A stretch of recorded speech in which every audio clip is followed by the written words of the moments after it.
하나님의 은혜가 저와 교우 여러분 심령 위에 임하시기를 소원합니다. 오늘 우리가 읽은 이 구약 스가랴 말씀, 이 말씀을 볼 때 우리는 이 말씀이 직접 우리에게 이렇게 주어진다라는 생각을 하기에 앞서서 특별히 오늘은 스가랴가 예루살렘 주민들을 향하여 이 말씀을 말하고 있다는 그런 정황을 먼저 머릿속에 이렇게 그려보는 것이 필요할 것 같습니다. 스가랴 예언자는 지금 예루살렘 주민들 앞에서 자신이 본 환상 그리고 자신이 들은 천사와 하나님의 말씀을 전달하고 있습니다. 그는 천사에게 이끌려서 환상을 보고 그 환상에 대한 천사의 설명을 듣고 그리고 또 하나님이 직접 그에게 하시는 말씀도 들었습니다.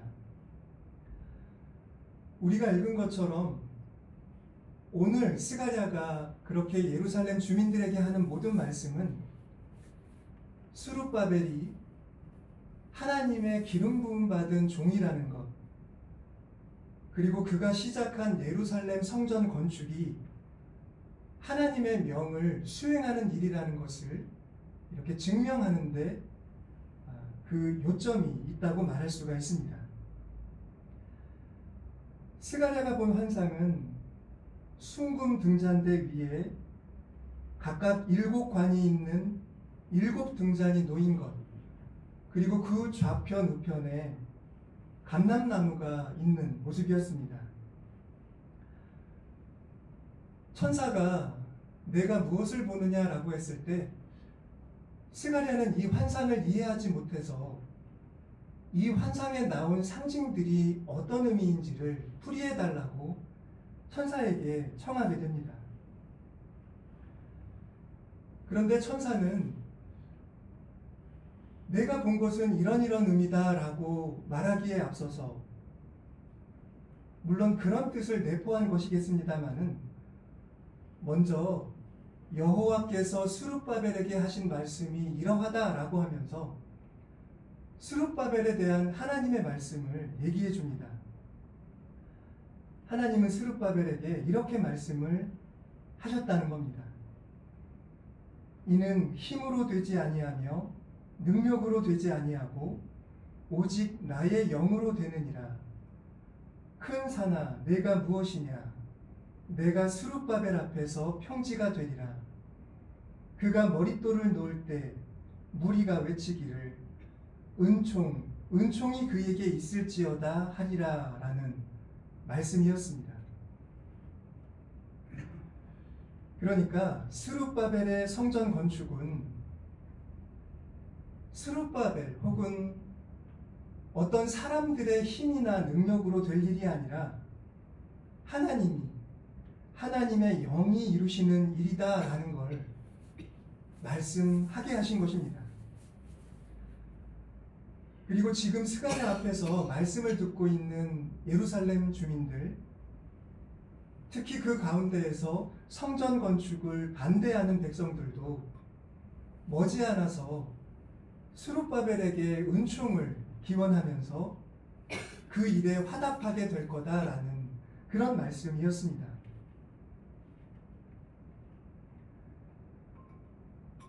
천사가 하나님이 스룹바벨에게 한 이 말씀을 전하자 이제는 하나님이 직접 스가랴에게 하시는 말씀이 들려옵니다. 스룹바벨의 손이 이 성전의 기초를 놓았은즉 그의 손이 또한 그 일을 마치리라 라는 말씀을 듣게 된 것입니다.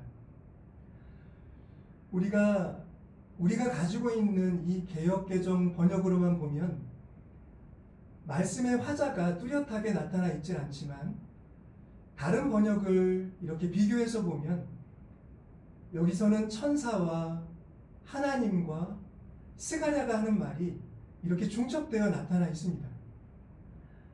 제가 그 점을 짚어드린 것인데요. 하나님은 스가랴에게 직접 스룹바벨이 시작한 일을 그 손으로 마칠 것이다 라는 말씀을 해주심으로써 지금 천사가 스가랴에게 한 말씀, 그리고 그럼으로써 예루살렘 주민들이 다 듣게 된 이 말씀이 내 말이 맞다라고 확증해 주신 것이라고 말할 수가 있는 것입니다.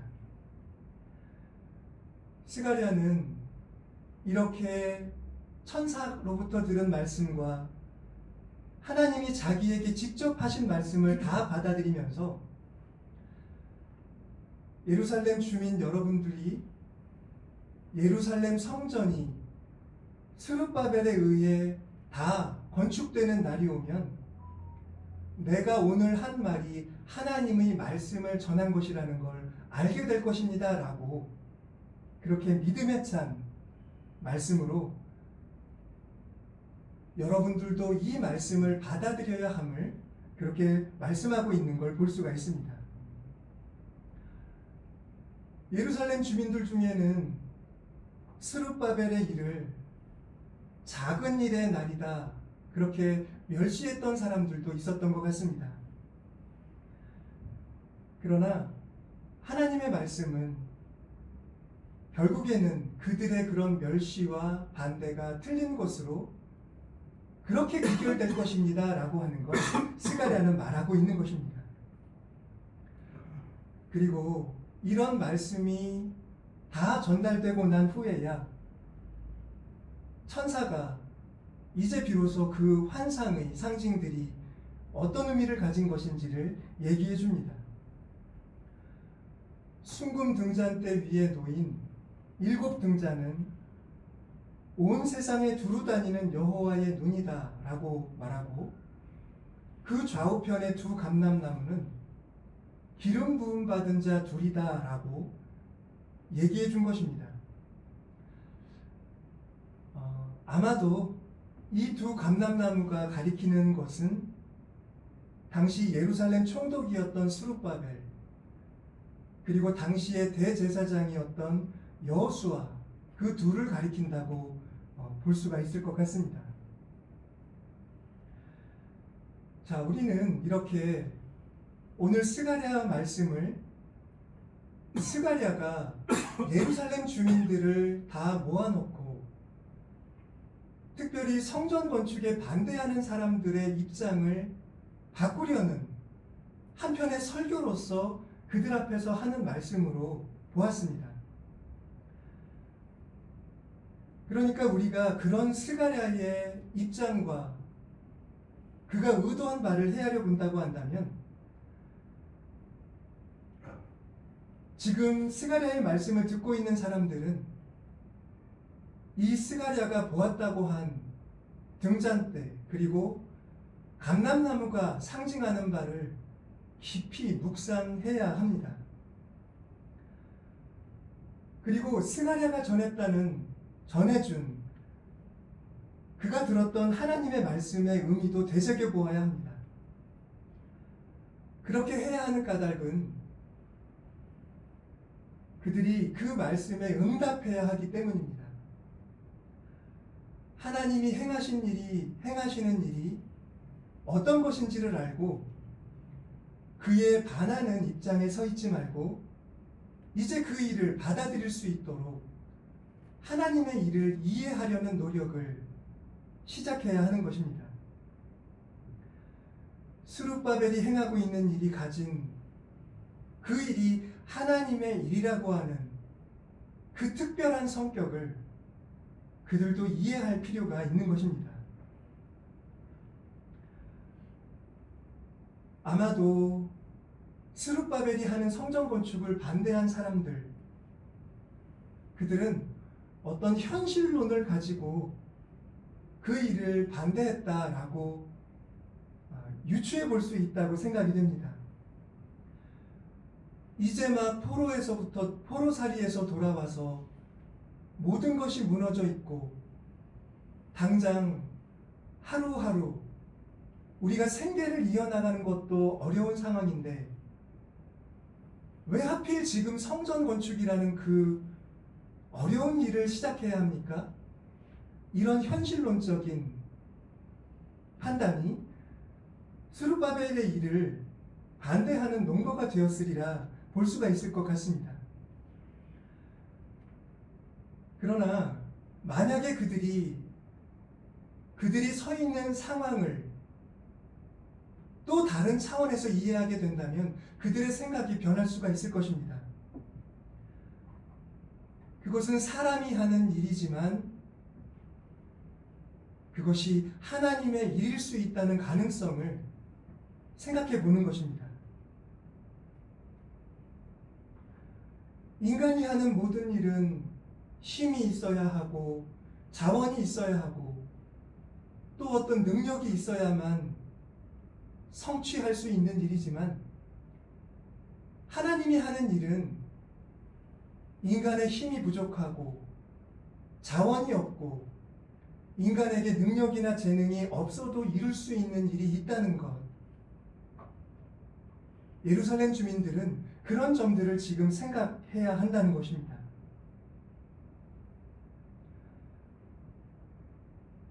성전 건축이라고 하는 것, 그리고 당시 예루살렘 주민들의 상황을 생각할 때 너무나도 버거운 요구를 수반할 수밖에 없는 그 일이 이처럼 하나님이 천사를 통해 그리고 당신이 기름 부음 받은 종들을 통해 시행하시는 일이라는 점을 깊이 생각한다면 그들도 현실론을 접어두고 그 일에 동참할 수 있을 것이기 때문입니다.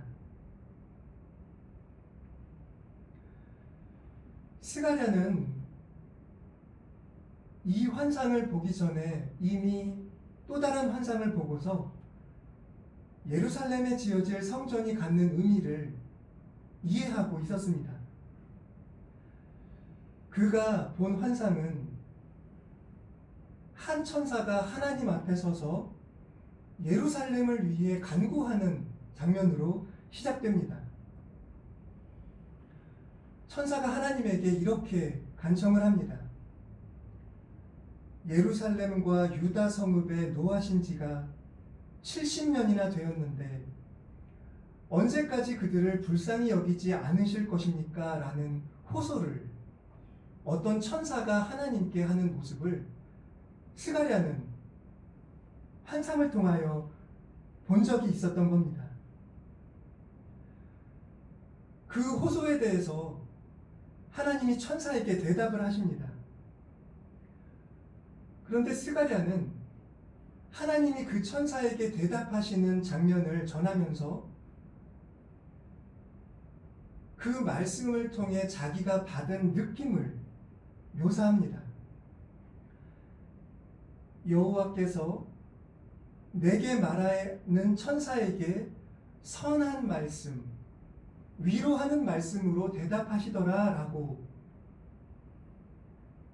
하나님이 그 천사의 호소에 대답하신 그 말의 뉘앙스를 선하고 위로가 가득하더라 라고 묘사하고 있는 것입니다.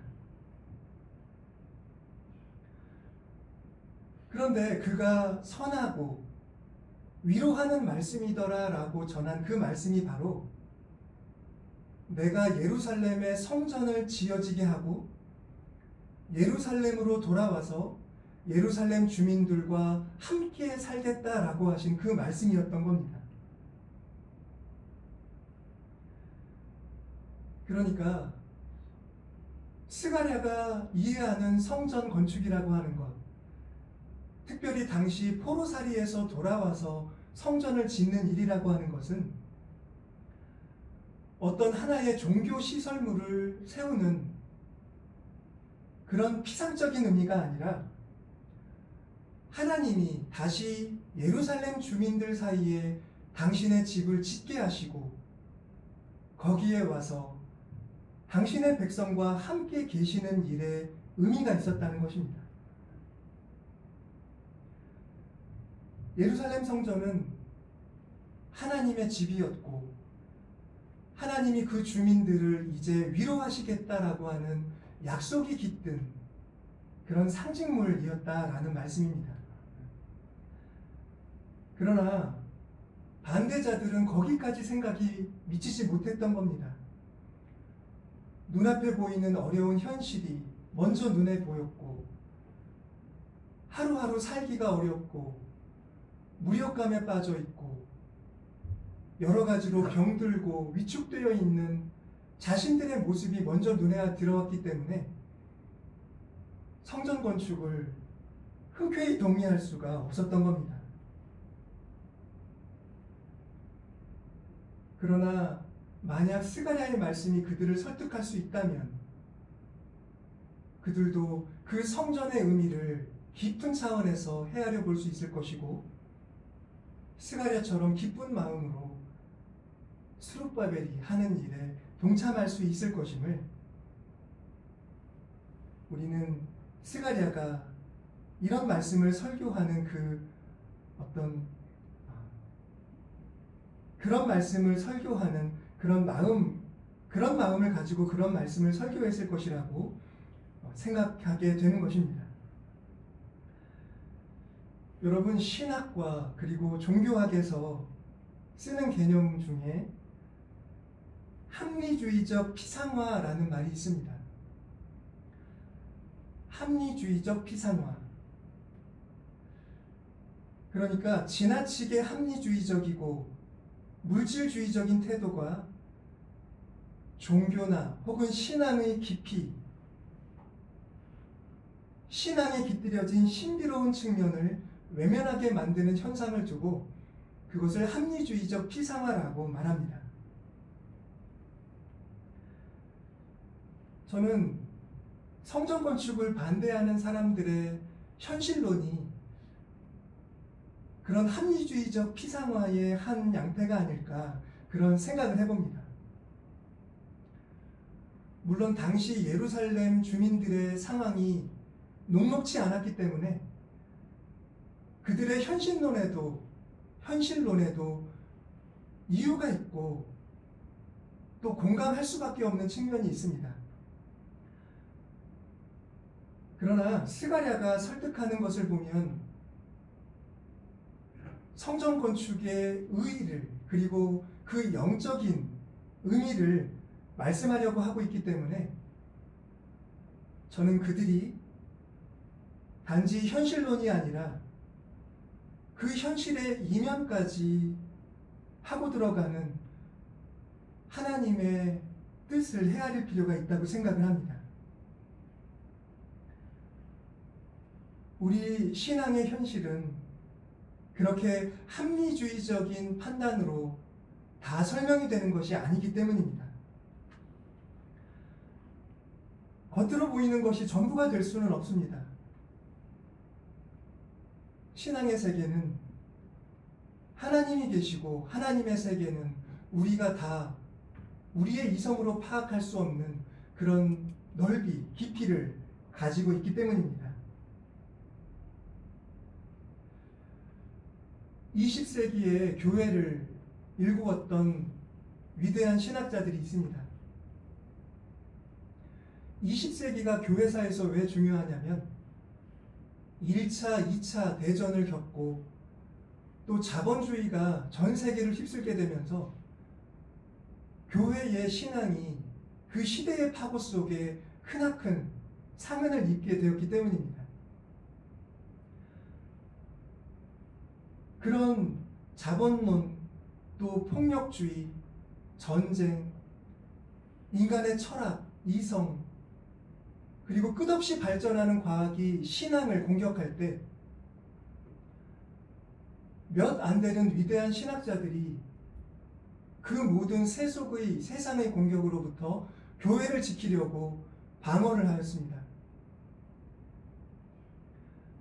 그 가운데 가톨릭 교회 신학자였던 칼 라너라는 분이 있는데 그분은 이런 말씀을 남겼습니다. 20세기, 21세기 그리고 그 이후의 교회는 신비주의의 양분을 받지 않고서는 존립하기 어려울 것이다. 그런 말씀을 하였습니다.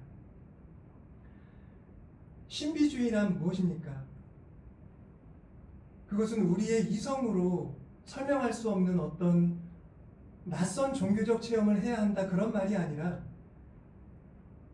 교회나 우리의 신앙의 세계가 인간의 이성으로 다 구획될 수 없는 그런 생생하게 살아있는 것이라는 걸 이해해야 한다라는 그런 말이었습니다. 그러니까 현실론만으로는 미래를 향한 길을 찾을 수 없다는 겁니다. 더 중요한 것은 영적인 우물을 파내려 가는 것이라는 겁니다. 우리들의 일상 속에서 또 교회의 사역 속에서 하나님으로부터 오는 어떤 도움을 끝없이 받아들일 때 교회는 변화하는 세계 속에서도 의미 있는 복음을 말할 수 있고 그렇게 세상을 섬길 수 있다라는 교훈을 교회에 남겼던 것입니다.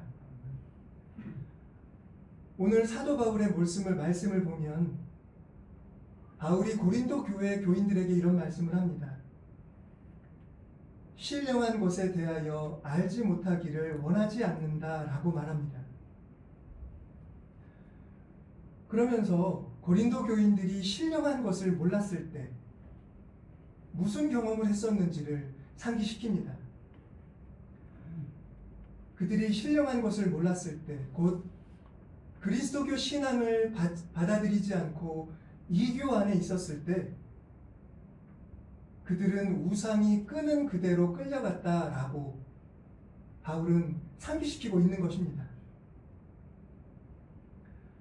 끄는 그대로 끌려갔다라는 말은 정신없이 휩쓸렸다라는 얘기입니다.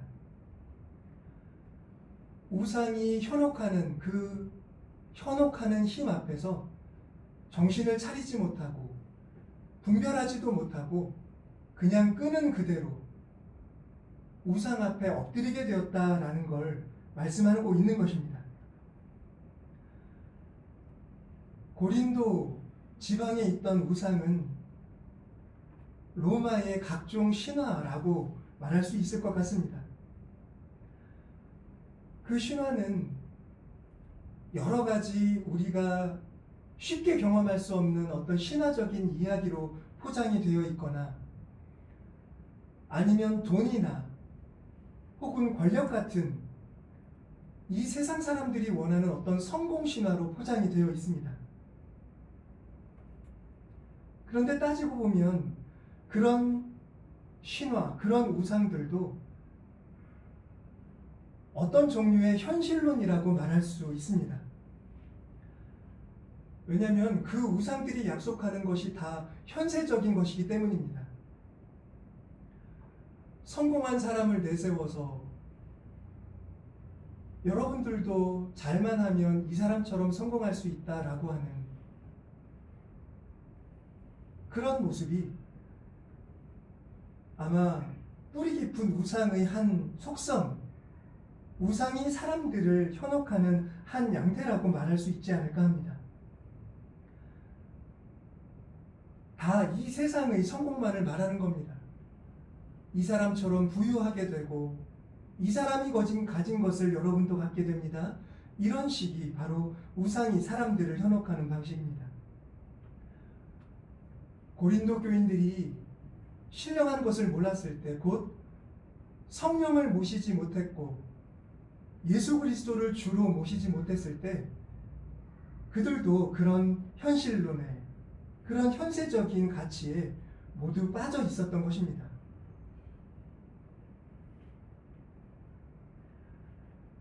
그런데 여러분, 그런 우상 숭배는 겉으로 볼 때 모든 종교적인 요소를 다 갖추고 있는 것처럼 보여도 예배당이 있고 그 예배를 이끄는 제사장이 있고 수많은 신도들이 있고 그 신도들이 공손하게 제물을 드리는 그런 형식을 다 갖추고 있어도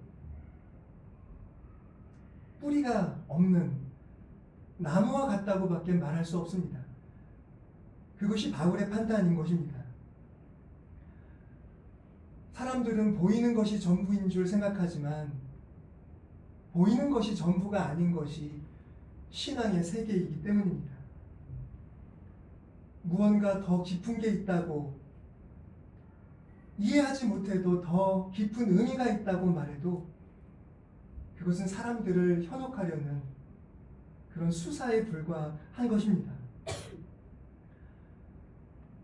거기서 사람이 경험하는 것은 신령한 것이 아닙니다. 그것은 어떤 심리적인 효과일 뿐입니다. 성공한 사람들을 보면서 사람들이 갖는 그런 어떤 호기심, 부러움, 그런 것입니다. 그런 심리적인 효과만이 우상을 숭배하는 자리에서는 있는 것입니다. 이제 말씀을 좀 정리할까 하는데요. 옛 신앙의 교부들은 그렇게 겉으로 보이는 것만 생각하고 진정한 영적인 것은 가지지 못한 사람들의 상태를 플라네라는 말이라고 표현을 했습니다. 플라네라는 건 무서운 자기 기만이라는 뜻입니다. 이를테면 우리들도 자칫하면 이렇게 예배를 드리면서도 하나님과 단절된 채 플라네에 빠져 있을 수가 있다는 것입니다. 외적인 틀만 잘 갖춰놓고 정작 영적인 것이 없는데도 우리는 지금 하나님 앞에 있다라고 착각한다면 그것이 바로 자기 기만입니다. 그것은 영적인 것이 아니라 모방한 것에 불과하기 때문입니다. 바울은 신령한 것을 얘기하면서 두 가지를 얘기합니다.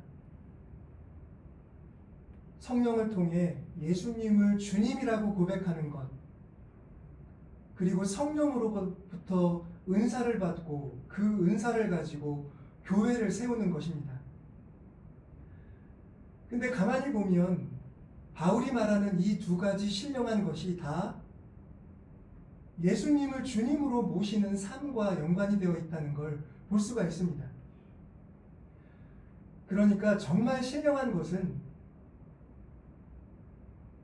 우리가 그냥 마음으로 나는 영적인 가치를 지니고 있고 하나님을 잘 모시고 있다고 생각하는 것이 아니라 구체적으로 우리가 살고 있는 이 교회 안에서 주님의 말씀대로 내가 주님을 주님이라고 모시고 있기 때문에 내가 종이라는 의식을 가지고 그 뜻을 실현하는, 바로 그것이야말로 신령한 것임을 바울은 가르치고 있는 것입니다. 그러니까 그것은 환상이 아니고 마음으로 생각하는 것만도 아닙니다. 구체적으로 예수님의 말씀대로 서로 화해하는 것, 구체적으로 내 것을 가지고 작은 자들을 섬기는 것, 내 가진 것을 그것이 도움이 되는 사람들과 나누는 것, 바로 그런 구체적인 순종이 바로 신령한 것임을 바울은 가르치고 있는 것입니다. 예수님도 오늘 종에 대하여 얘기합니다. 겨자씨만한 믿음에 대하여도 말씀을 하시는데, 작은 믿음일지라도 그 믿음을 가지고 무언가를 실행하는 자, 그가 바로 믿는 자이고 예수님의 제자이며 신령한 것을 소유한 자임을 생각하게 하는 말씀이라고 여겨집니다. 교회 여러분, 신령한 것은 추상이 아니라 우리가 예수님을 모시고 살아가는 순간순간의 순종이라는 걸 꼭 기억하셨으면 좋겠습니다. 그 순종을 방해하는 것들을 과감히 물리치고 그 순종을 격려하는 것들을 열심히 취하시기 바랍니다. 그것이 바로 우리의 영성을 깊게 하는 일의 다름 아니기 때문입니다. 기도하겠습니다.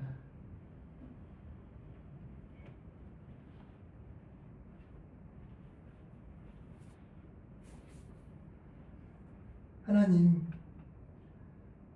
때때로 저희의 믿음이 어디에 있는지 두리번거리며 찾아볼 때가 있습니다. 저희들의 영혼이 메마르고 무엇을 해야 할지 그 어떤 일에도 흥미를 느끼지 못할 때 저희들은 그렇게 메마른 채 우리의 믿음이 어디 있는 것인지 찾지 못한 채 허덕일 때가 있습니다. 그러나 주님, 참으로 영적인 것은, 진정 신령한 것은 어떤 위대한 것이 아니라 우리가 기도하며 살아가는 것, 그리고 주님의 말씀을 따라 내 가족, 내 이웃들에게 선한 일을 하는 것, 그리고 하나님의 나라가 세상에 이루어지기를 염원하며 우리네 살아가는 모습을 늘 살펴보며 기도하는 것임을 오늘 말씀을 통하여 다시 한번 생각하게 됩니다. 저희들의 믿음이 작아도 그것이 결코 작은 것이 아님을, 아무리 작아도 능히 저희들의 삶에 큰 생명을 공급해 주는 힘이 있다는 것을 깨달아 갈 수 있기를 소망합니다. 주님이 주신 그 선물 같은 삶을, 주님으로 모시고 살아가는 그 삶을 삶의 값진 보화로 여기며 가꾸어 가는 저희 모두가 되도록 지켜주시옵소서. 예수 그리스도의 이름으로 기도드립니다.